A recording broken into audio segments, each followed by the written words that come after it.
দীৰ্ঘদিন ধৰি এটা বিধ্বস্ত পথে জমৰ যাতনা ভোগাই আহিছে মৰিয়নি সমষ্টিৰ কমাৰখাটুৱাল অঞ্চলৰ ৰাইজক। কমাৰখাটুৱাল জৱাহৰ নেহৰু হাইস্কুল পথটো দীৰ্ঘদিনে মেৰামতিৰ অভাৱত হৈ পৰিছে বিধ্বস্ত। এজাক বৰষুণ দিলেই পথটোৰে যাতায়াত হৈ পৰে বিপজ্জনক।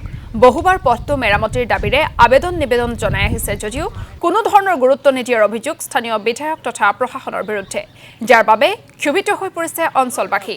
ৰাইজ নিজে ওলাই আহি মুখ্যমন্ত্ৰীলৈ শীঘ্ৰে পথ মেৰামতিৰ বাবে জনালে আহ্বান।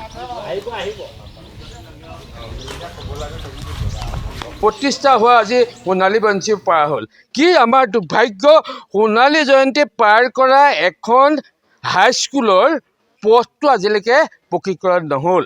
আৰু হাজাৰ প্ৰতিবেদন আমি দিওঁ, হাজাৰ আবেদন দিওঁ, সকলো চব মোচাৰ হৈ যায়। কি পাৰ্থক্যত কি প্ৰক্ৰিয়াৰে এই পথটো এতিয়ালৈকে নিৰ্মিত হৈ আছে তাৰ কথাখিনি আমি জানিব পৰা হোৱা নাই। কিন্তু এটাই আমাৰ অনুৰোধ, যাতে অতি সোনকালে নৱনিৰ্মিত আমাৰ মৰিয়নি সমষ্টিৰ বিধায়িকা মহোদয়, আপুনি যদি এই 2026 চনত এই পথটো যদি নিৰ্মাণ নকৰে, তেতিয়াহ'লে মনত ৰাখিব আমি আগন্তুক পঞ্চায়ত ইলেকশ্যন বৰ্জন কৰিম।